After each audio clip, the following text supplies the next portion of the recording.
আসসালামু আলাইকুম শেখ। আমি ঢাকা ওয়ালাইকুম বাংলাদেশ সালাম থেকে বলছি। রহমতুল্লাহি ওয়া বারাকাতুহু। জি বলেন। আহ রমাদান মাস যেহেতু কোরআনের মাস, তো শেখ আমার প্রশ্নটা হচ্ছে যে পিরিয়ড অবস্থায় মোবাইল দেখে কি কোরআন পড়তে পারবো? আর যদি পড়লেও কি আমাকে ভেঙে ভেঙে পড়তে হবে কিনা? জাযাকাল্লাহ খাইরান। মাসিক অবস্থায় কোরআন তেলাওয়াত করতে পারবেন কিনা? কোরআন তেলাওয়াত করতে পারবেন মুখস্থ, এটি হচ্ছে মুহাক্কিক গবেষকদের মত। আর এটি ইনশাআল্লাহ বেশি প্রাধান্যযোগ্য রাজে।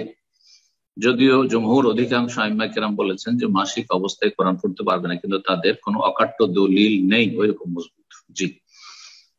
সুতরাং জনবির ওপর, অর্থাৎ যার সহবাস অথবা স্বপ্নদোষের গোসল রয়েছে তার উপর কেয়াস করা ঋতুবতীকে জায়েজ নয়, কারণ ঋতু অবস্থায় সপ্তাহ 10 দিন ধরে থাকে।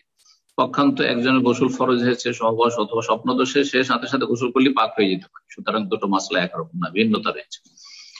এক কথাই সংক্ষেপে বলছি যে মাসিক অবস্থায় তেলাওয়াত করতে পারবেন, কিন্তু মুখস্থ পারবেন। কোরআন কারীম স্পর্শ করা জায়েজ নয়। কোরআন কারীম স্পর্শ যারা বলেছে জায়েজ, এটি একবার সাজ, বিরল ফতোয়া এবং পরিত্যক্ত ফতোয়া, জায়েজ নয়।